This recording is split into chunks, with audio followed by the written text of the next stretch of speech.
Hello, welcome to Money Markets and Business Explained today. You know what? I thought we'd change things, because people really like the other stuff. And I posted it on this channel and I posted on, Instagram and somewhere else. And for some reason, I get like a damn near 100,000 in this one.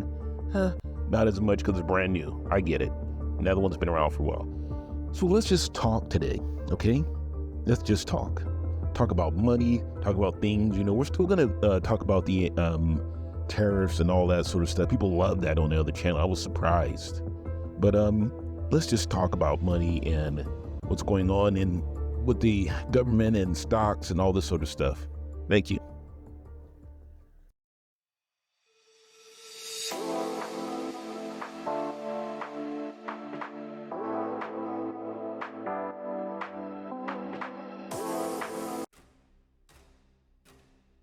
Now, let us begin here.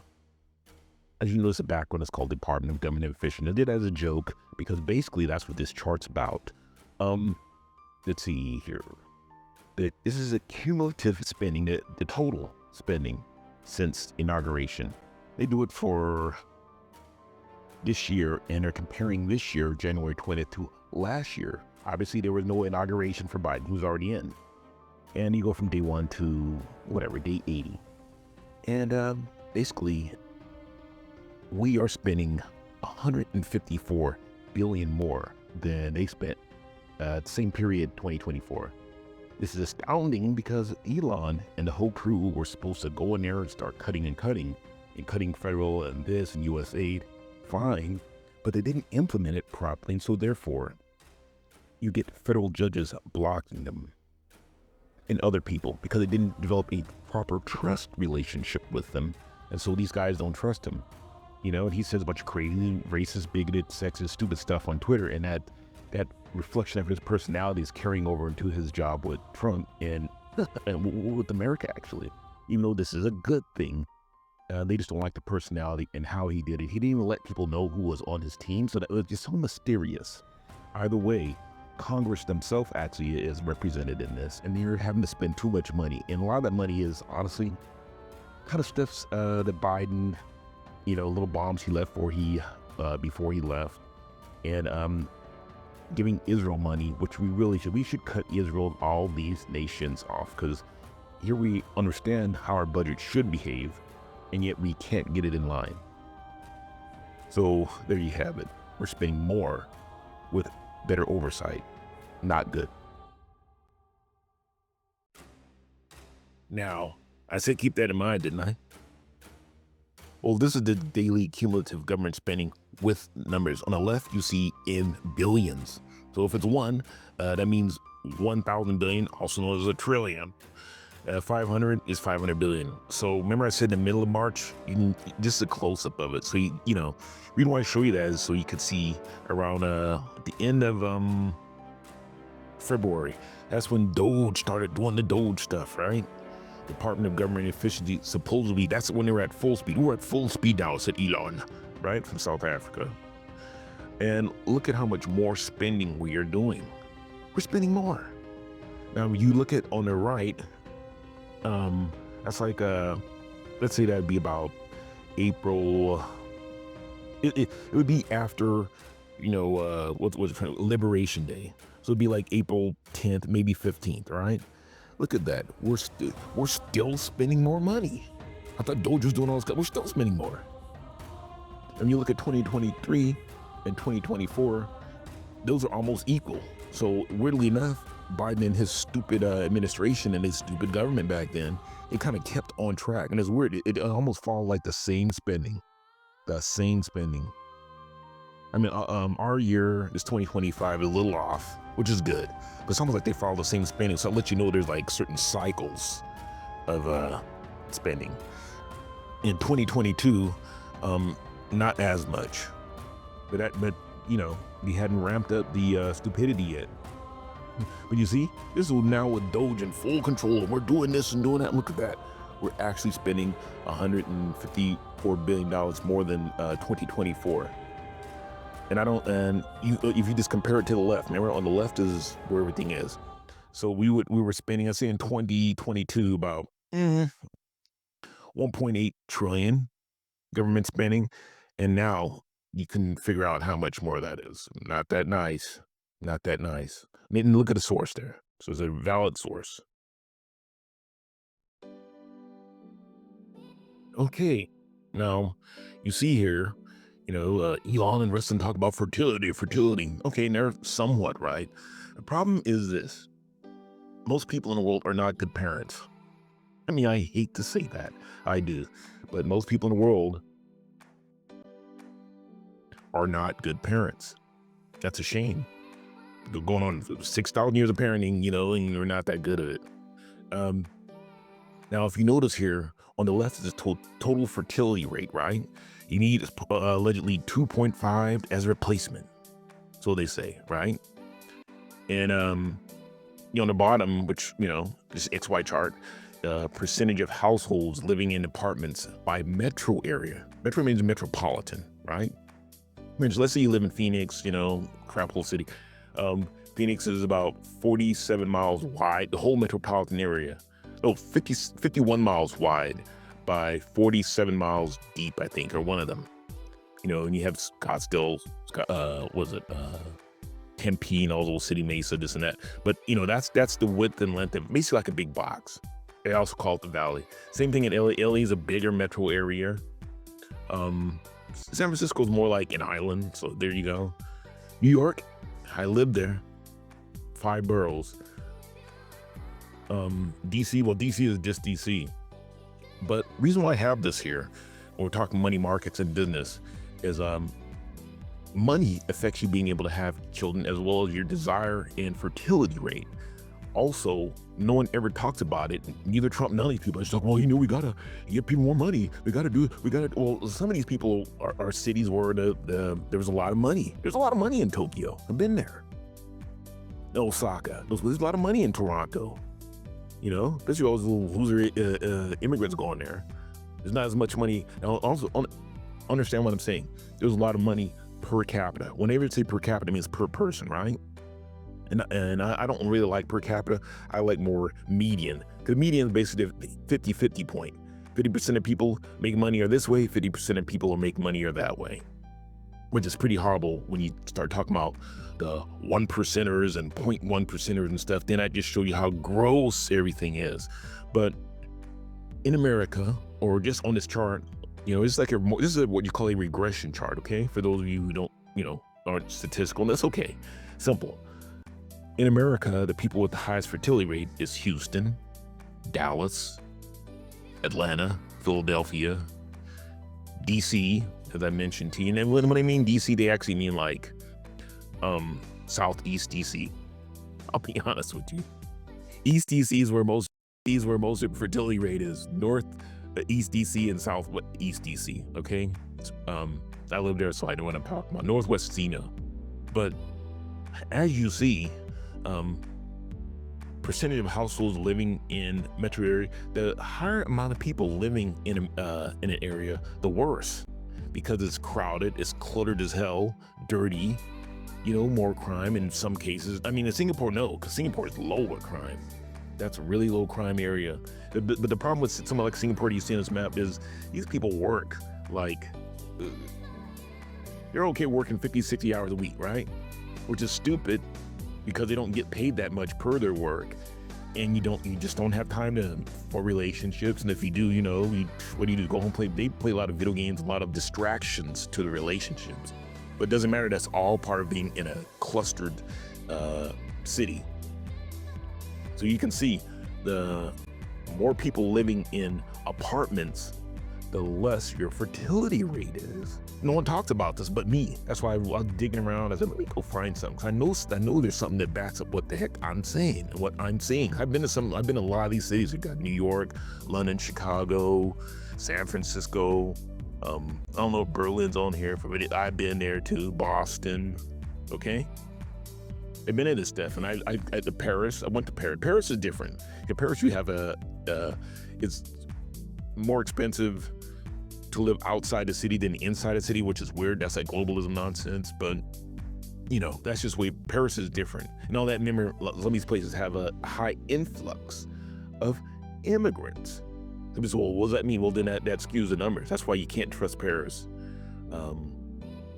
As far as the numbers here, Beijing and all those kind of places, you look at them. Low fertility rates because people are clustered and cluttered together. The food is polluted. There you go. So, you want people to have more kids, space them out. Don't cluster them in together. Quit putting crap in the water and food. It's all, get above that line. Get above that line there. Here's the next chart affecting money in markets and business. How does population affect money, markets, and business? Because you need people to buy stuff. You need people with money, and they can't be just a bunch of rich jerks living in palaces everywhere and flying on Learjets and going to they're trying to do space tourism, and they've got some stuff built on the other side of the moon for just rich people to go there. Meanwhile, you stuck in the mud here, right? Well, anyways, what they project, and it's going to be pretty good projects, at least for the next 4 or 5 years. Europe's population change. Europe, remember, talking about Europe. It says they think it's going to drop by 152 million people. And we know Russia's going to drop. Why?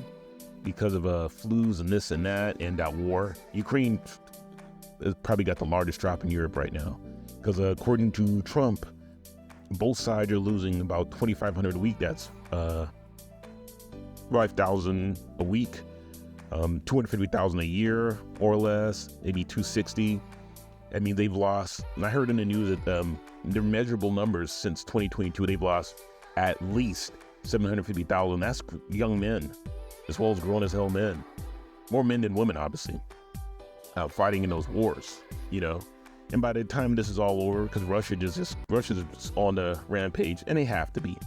It's going to be probably 1 million men on both sides, and as well as all the sickness and this and that. So Ukraine's got the biggest loss, and Ukraine's got all the little neo-Nazis, and people who hate people. This and a lot of Nazis ran there during after World War II, and Russia got the USSR wasn't just Russia. USSR got tired of them, and so by then it was pure Ukrainians back then and Russians, right? It didn't have too much of an issue. They grabbed them from most other places in Eastern Europe and just shoved them in Ukraine because they kind of got tired of them rebelling. So that's a little bit of history there.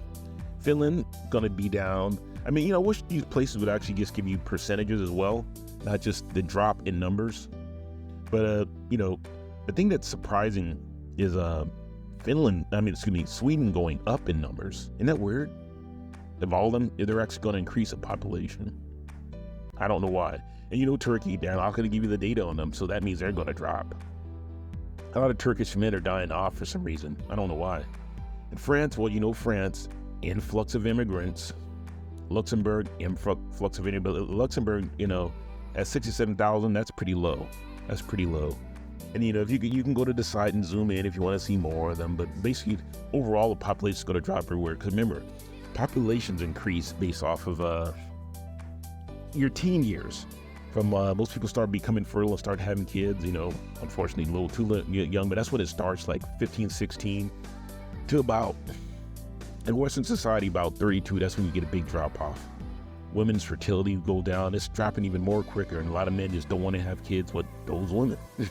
Now, like I said, remember I said in the previous one, a lot of parents are not good parents, And not only that, but the government could get in your way of parenting as well.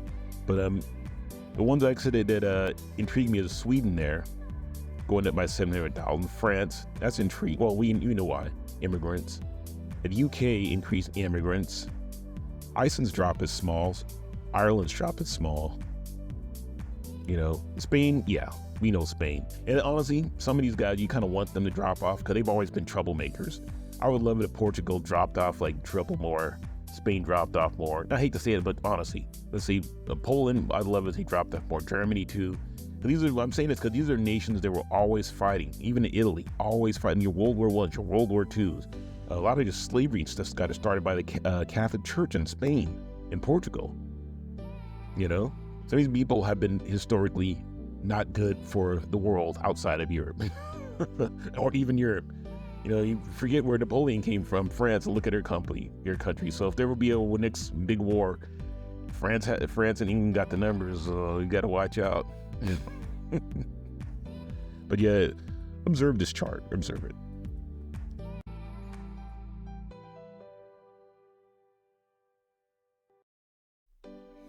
And I remember I said about grown-ups and kids and you're not a good adult, my little wine. Well, that's what this one's about. It's about the adult milestones, you know. And I said, like I said, around 32. I didn't even see that. Well, I did before, but I figured that out before on my own. Around 30-year-old, you used to be, you know, you're on your way in your career till the baby boomers have ruined it. And I want to say something too.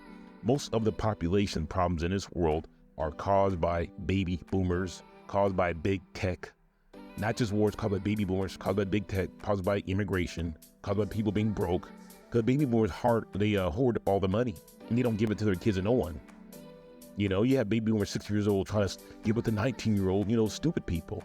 And they don't take care of their kids. They complain about the environment, but they do everything that, you know, they're just in the way. And they're not going to go anywhere. And they vote. Other people are so upset they just don't vote. And the baby boomers will vote. Or they'll manipulate laws and statutes. You know, a lot of our stuff that we don't like is caused by the baby boomer generation, guys. They were a large generation. And look at here. You compare 83 to 23. The amount of people living on their own has dropped. That was baby boomers. Remember, a lot of the baby boomers were born in 1946, right?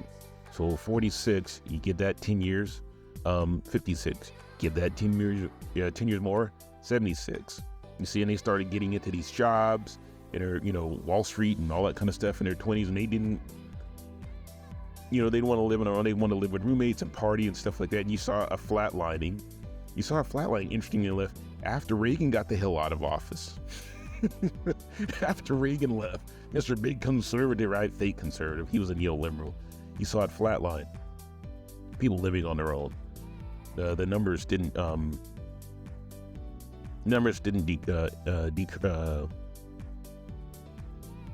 decrease that much.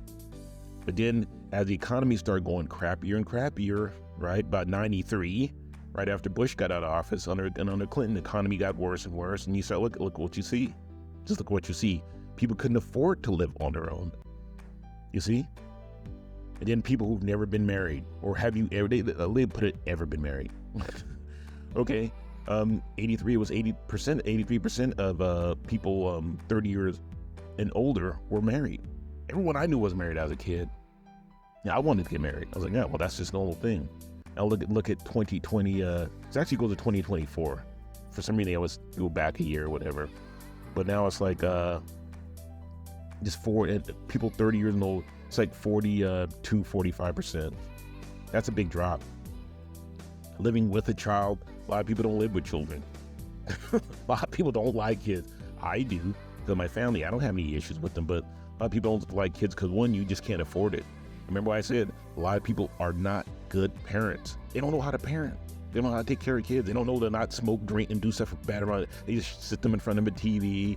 Or a lot of people are in my apartment complex and luxury apartment complex. They're lazy. They just let them hang out in the quad and raise hell and act up.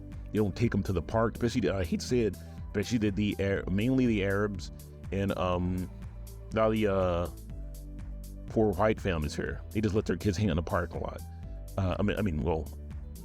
Quad. A lot of the foundational Black Americans, they take their kids to the park, or their kids go to the park, and people watch them there. Some of the white families and Asian families, but they take their kids out of here somewhere else. The few there, I have a disproportionate amount of more children, like that 30%.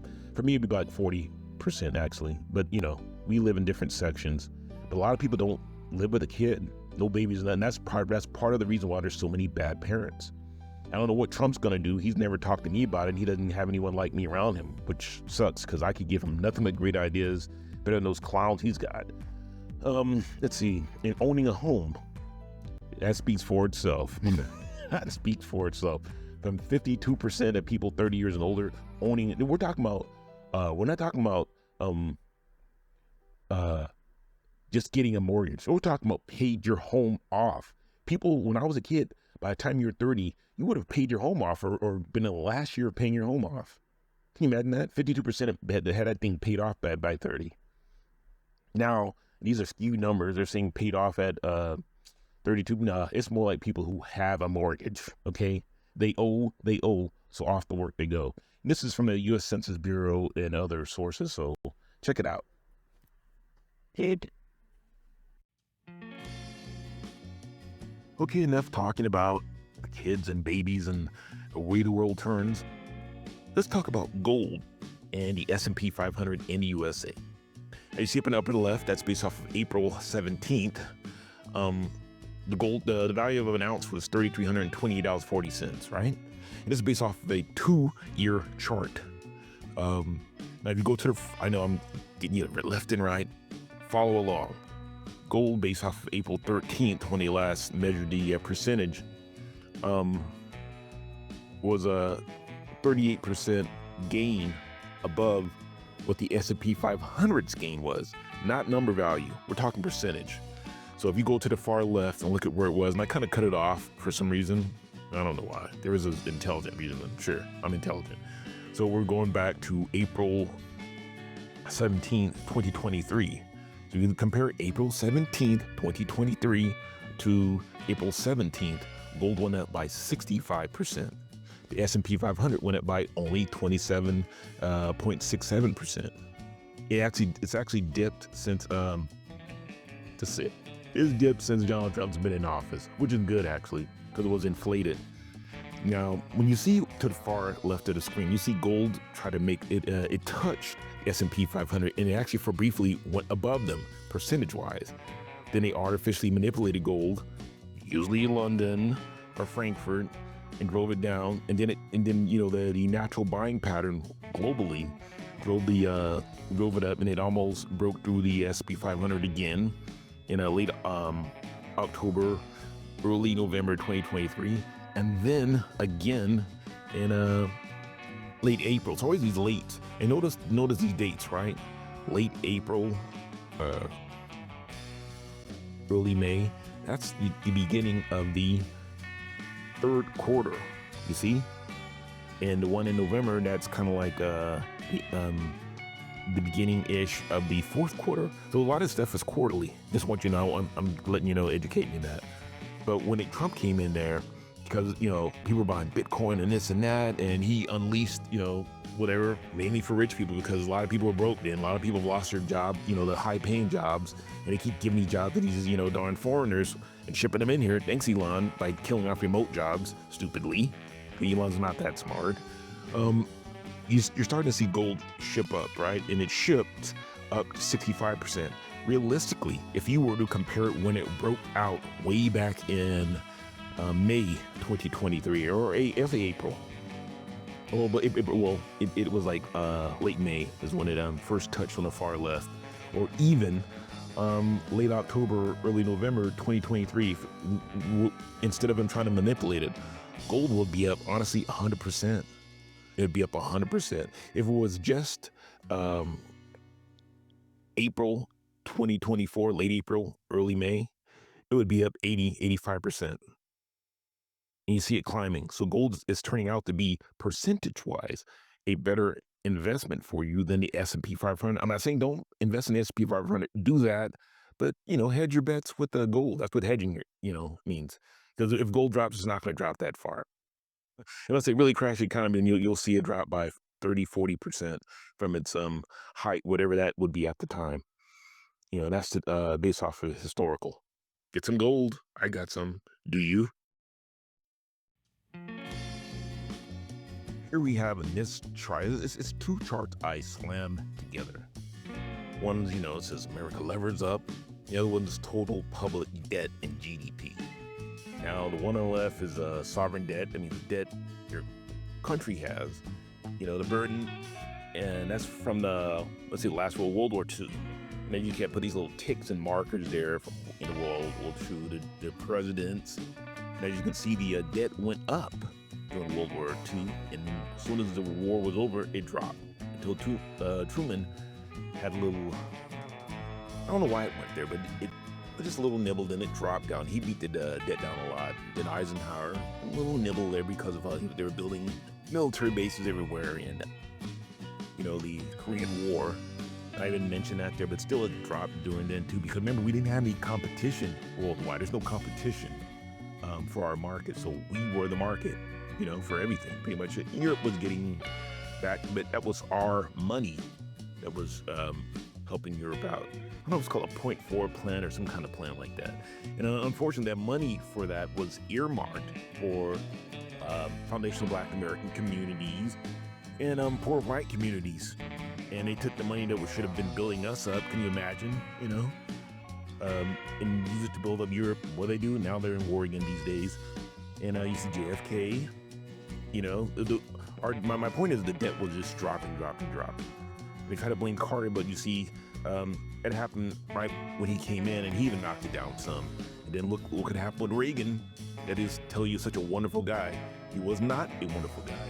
Matter of fact, Trump and all these guys now mentioned that the tariffs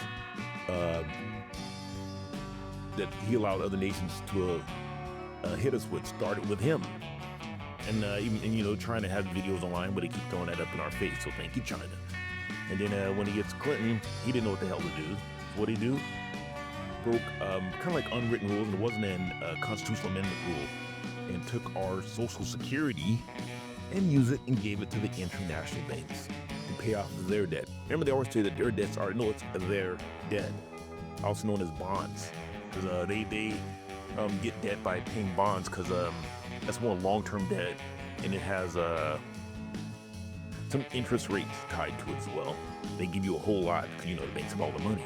And Bush raised our debt again, and then look, when Obama got in, it was already shooting up, and that's because Bush and them crashed the global economy to the tune of trillions of dollars.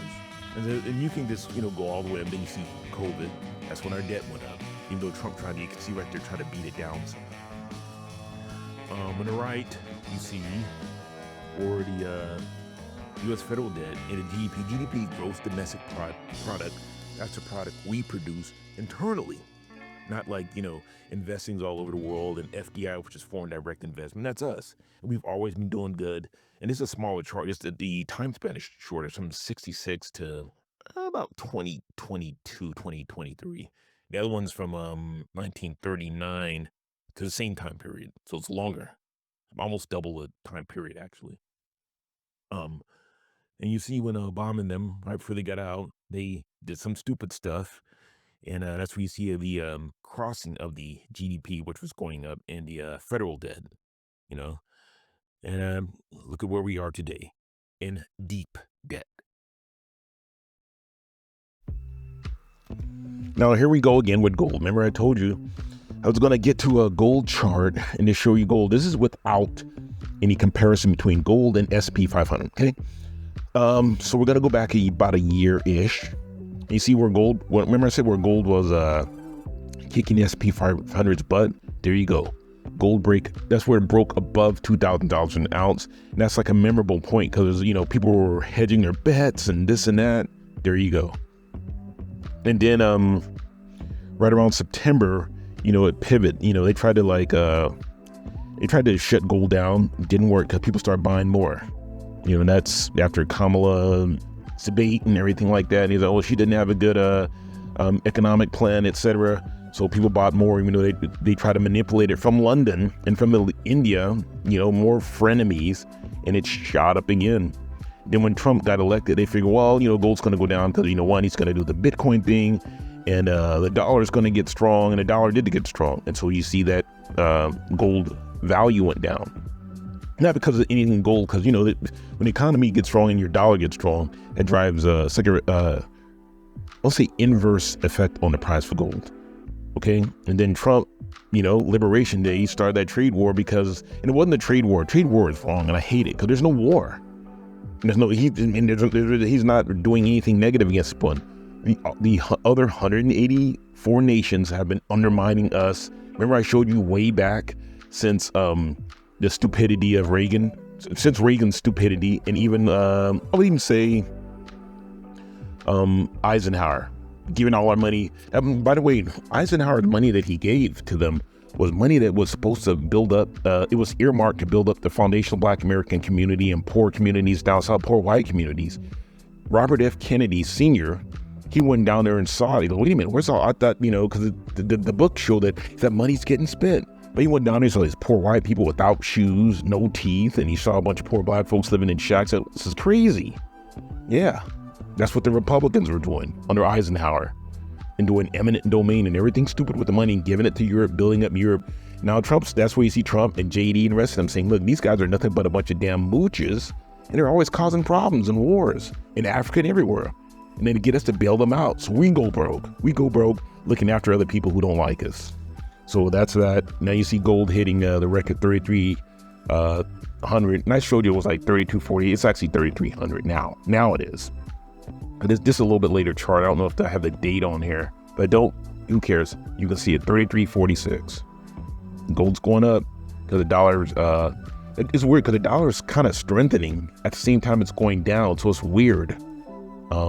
But the trade is helping us out. It's helping gold out. So guess where a lot of people are putting their money? Thank you for that tonight. I just want to get some stuff off my chest, and let's just talk money and how economies work and the population thing, the big issues. I'm going to discuss stocks and stuff like that with you guys coming up. I used to discuss it on my other channel, but I'm going to start discussing that on this channel. I just want to discuss big stuff so you can get a big picture of how the world works and gold and wars and how this and tariffs and everything, a bigger picture of stuff. So what do you think about President Trump and the administration and all these kind of guys? This isn't like a political channel, but still, it affects your money. What do you think about all this stuff? Are you going to buy gold, silver? I should have sold silver here too, but I wanted to do gold because gold is where the rich people are flooding gold. Because it is, and honestly, silver is out of range for a lot of people. If you're going to buy it as an ounce, you can buy it in half ounce and quarter ounce, but you lose money because they hit you. Like I say it's 3,300, right? Half ounce should be what? 1,500 plus 150, 1,650. You're going to pay something like a premium on it, which would be about 1,700 or 1,800. If you do it a quarter ounce of that, which would be about 800 and something like that, you're going to pay 1,000. That's why the rich people buy it in ounces, because the smaller the amounts you pay, the more of a premium they hit you with. You're always getting hit. So are you going to buy gold? You're going to buy silver? Are you going to invest in the S&P 500? Are you guys going to sit this out? Are you going to go Bitcoin? I didn't put Bitcoin up here because I didn't want to discuss it, because Bitcoin, I could do a whole thing on that. Trust me, I made money. When I originally got a Bitcoin, I had it and I went from literally $400 to like thousands of dollars buying Bitcoin. And then I can discuss that because Bitcoin has a 4-year cycle. Okay, so I'll leave that alone. That's a discussion for another time. But share your thoughts in the comments below. Don't forget to like. Don't forget to subscribe. Share this with other people. And hit the notification bell for more insights from money, markets, and business explained. And remember, you're the ones who make the world beautiful, not these clowns. Take care. Please hit the like button and the subscribe button. I really appreciate it, and I really appreciate you for it. And also because it helps the algorithm reach more people. Thank you.